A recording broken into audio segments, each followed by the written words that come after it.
మహా జాతరకొచ్చే భక్తులకు ఎలాంటి ఇబ్బందులు లేకుండా పనులు చేపట్టాలని ఆదేశించారు.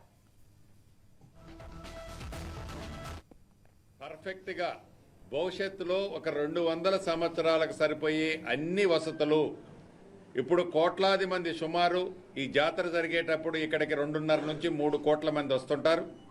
భవిష్యత్తులో ఇది 10 కోట్ల మంది వచ్చినా కూడా భక్తులకి ఎక్కడా అసౌకర్యం కలగకుండా ఉండే విధంగా ప్రణాళికని సిద్ధం చేసుకునే కార్యక్రమాన్ని కూడా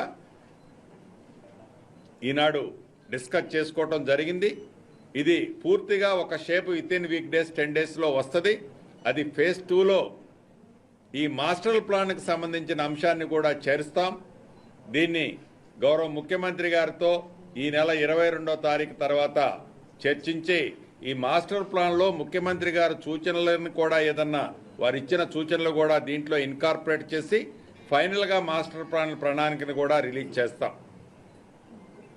ఏది ఏమైనా ఒక మంచి దైవానికి సంబంధించిన అందుట్లో గిరిజన సాంప్రదాయానికి సంబంధించిన ఒక మంచి కార్యక్రమాన్ని ఈ రాష్ట్ర ప్రభుత్వం డబ్బులు ఎంతన్నది ముఖ్యం కాదు, గిరిజనుల సాంప్రదాయాన్ని ఈ ప్రభుత్వం గౌరవించాలని, గిరిజనుల సాంప్రదాయాన్ని గౌరవించుకోవటమే కాకుండా గిరిజనేతరులు ఇక్కడ లక్షలాది మంది వస్తుంటారు. పర్ఫెక్ట్గా భవిష్యత్తులో ఒక 200 సంవత్సరాలకు సరిపోయే కానీ మన ముఖ్యమంత్రి గారు వారు ప్రత్యేకంగా దర్శించి దీన్ని ఒక మంచి ఒక షేప్ తీసుకురావాలి. ఈ యొక్క టెంపుల్కి మళ్ళీ ఎన్ని దశాబ్దాల తర్వాత మళ్ళీ వస్తారో ఎవరు వస్తారో తెలియదు. కానీ ఈరోజు రేవంత్ రెడ్డి గారి నాయకత్వంలో మాత్రం ఈ యొక్క సమ్మక్క గుడి కన్స్ట్రక్షన్ అయిన తర్వాత ఇది మాత్రం చరిత్రలో నిలిచిపోతుందని చెప్పి నేను ఖచ్చితంగా చెప్పగలను.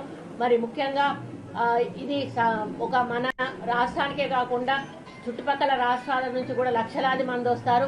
ప్రతిసారి కూడా మేము దీన్ని జాతరగా గుర్తించాలని కోరుతా ఉన్నాము.